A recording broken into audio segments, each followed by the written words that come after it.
Nicolas Sarkozy et son fils en danger?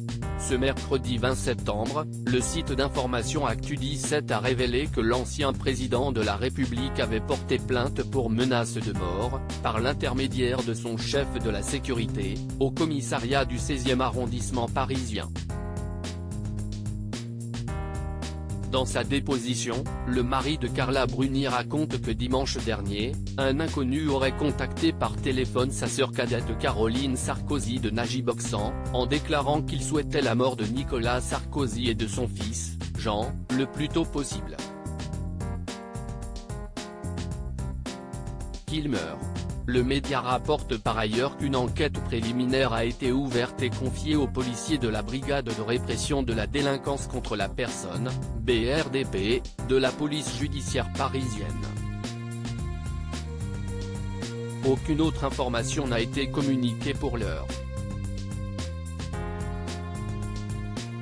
Ces dernières semaines, Nicolas Sarkozy faisait la promotion de la suite de ses mémoires, Le temps des combats, édition Fayard, sorti le 19 août dernier dans les librairies. Tout début septembre, il avait aussi accompagné son épouse à la Mostra de Venise, en Italie. Supérieur à Nicolas Sarkozy, ces femmes qui ont marqué sa vie et Nicolas Sarkozy bientôt de retour devant la justice. La suite de cette rentrée ne sera pas du même acabit pour le père de Giulia.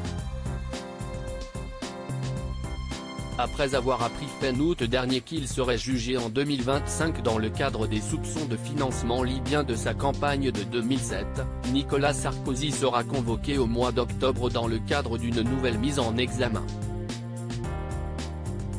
Le motif de celle-ci pourrait être subornation de témoins, dans un deuxième dossier lié au financement libyen présumé de la présidentielle d'il y a 16 ans. À partir du 8 novembre prochain, l'ancien chef de l'État et 12 autres prévenus seront par ailleurs jugés en appel dans l'affaire Big Malion. Des accusations dont il s'est en partie défendu sur cet avou, il y a quelques semaines. En attendant, l'ex-locataire de l'Élysée profite du succès de son livre.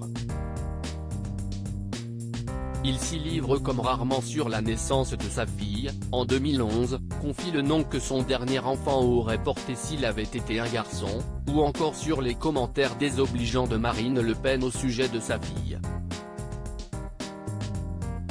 Crédit photo, Stéphane Le Mouton.